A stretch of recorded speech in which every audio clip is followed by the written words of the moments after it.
It's a catch-22 situation for the government, because tonight we ask, where will all the offenders be held when they are arrested as they await arraignment? Now, this is a current headache for the government, and it's grappling with that headache as it's having to shut movement in and out of the prisons following the confirmation of COVID-19 positive remandees who got infected after apparently 2 of them were taken into custody. However, the Kenya National Commission on Human Rights is more concerned about the conditions around the arrest than the state of the prisons. Charity Mwangi takes us into the situation of those behind bars and the tough choices staring at the government. Behind these huge gates are people who are now living with a huge scare.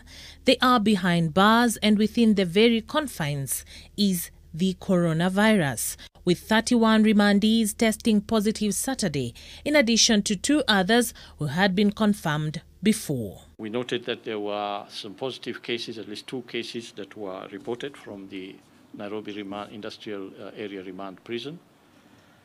Following that, as a ministry, we took the necessary action, working in conjunction with the prisons department, and advised that those 2 individuals who had tested positive needed to be isolated completely from the rest of the population. Prisons are among the areas the government had hoped would stay insulated from the disease, but their hopes have been dashed by what may appear as oversights. We know that the remand prison was an entry point, because that is a point of interaction between people who have just been arrested from the general population and who are placed there for a while they move to court. That kind of transmission is what we wanted to break. Now the insulation is being reinforced. CAS Aman says the government has stopped visitation even by families and has declared the remand prison contained. At least for the remand prison, that means not allowing any further in-migration of people who are coming from the general population.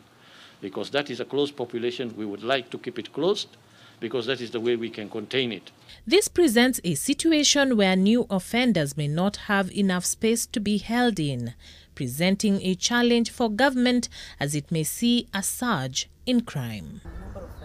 According to an ongoing study by the Kenya National Commission on Human Rights, the measures laid down in the prisons to protect inmates and prison officials are adequate. When the new admissions cases come in, they are first tested, and then they are still kept in isolation for the next 21 days, after which they are again retested before being released to the now general prisons population. What is of greater concern are the arrests and the conditions around them. You have officers who are not using the equipment, or who have not also been given the said equipment, or when it comes to a point where they are arresting a number of people and you walk around and you see them overcrowded in one place. Since the beginning of the pandemic, an estimated 11,000 inmates, mostly petty offenders, have been released from prison.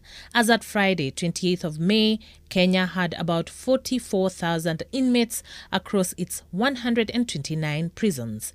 That number continues to rise as efforts to decongest the facilities fail to bear the desired fruit.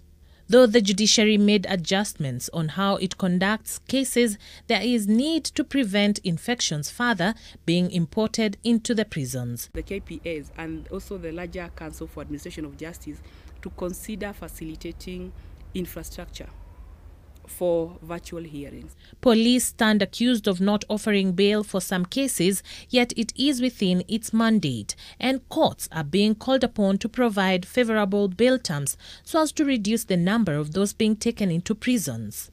Charity Mwangi, NTV.